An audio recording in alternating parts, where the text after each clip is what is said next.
예, 이제 한맥지 창간과 이제 그 발행하는 과정에서는 굉장히 아주 그 중심 역할을 하신 걸로 제가 알고 있는데요. 뭐 직접 또 이렇게 취재해서 기사 글도 쓰고 뭐 데스킹도 하고 이렇게 그렇게 했죠. 예. 그리고 거기 이제 그 한맥 선배들하고 자문도 구하고 특히 이제 타이틀 그 제가 기억나는 건 창간호의 타이틀이 민중 뭐 학원을 수호하자 그런 타이틀로 그때 이렇게 뽑았는데 그 타이틀 뽑는 거는 좀 이게 자문을 좀 받아야 이게 좋겠다 그래서 자문을 받은 기억도 일어납니다. 그리고 그 안에 기사는 이제 후배들 저기 중에 이제 조상호도 좀 이렇게 하고 이렇게 그러나 이제 그 데스크 역할은 사실은 이제 제가 맡아서 기사 선택이라든가 어떤 건 직접 광주 대전지 같은 경우는 직접 가서 해서 제가 그건 직접 쓰고 광주 대전지 살아있다 그런 거 그리고 다른 건 이제 짤막한 이제 뭐 이런 이제 동정이나 이런 이제 저기 그냥 소식 이런 거는 뭐 있는 것 같다가 편집하고 그럴 수는 있죠.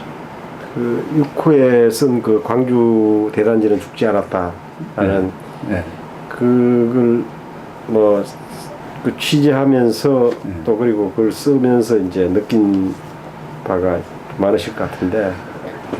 그 광주 이제 그 대단지 쪽으로 갔죠. 그 주로 이제 성남 거기 그 철거민들 거기에 이제 교회는 제일교회라고 하는 게 그 당시 이제 있었던데 뭐 그 참상은 뭐 이를 말할 수 없죠. 그게 그 사실 이주는 69년도부터 시작이 됐어요.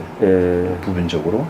그래가지고 이제 쭉 오는데 제대로 시설 안 하고 안 된 상태에서 그냥 무조건 갖다 밀어 넣으니까 뭐 거의 진짜 먹을 게 없어가지고 그건 뭐 거의 사실이라고 저는 보는데 임산부가 그 아기를 낳은 애를 이제 아사시키는 그런 거를 직접 이제 거기서 제가 이제 얘기 듣고 뭐 교회 쪽에도 제일교회 거기 나가 있으니까 그런 사람들 이게 다 확인해가지고 그 기사화했죠. 뭐 그런 거는 그냥 뭐 막 올릴 수 없잖아요. 그리고 그거는 나중에 하여튼 그 박정희가 그건 두고두고 그건 잊지 않고 나중에 언제 얘기했다고 그러더라고요. 그러니까 뭐 저는 그 사실이라고 봐지는데 그래서 그걸로 해서 저는 이제 노동자 이 문제뿐만이 아니구나. 이제 도시 빈민들 문제도 우리가 학생운동하고 이게 결합해 나가야 되겠다. 그런 마음을 먹었죠. 그러니까 결국은 이 박정권이 노동자를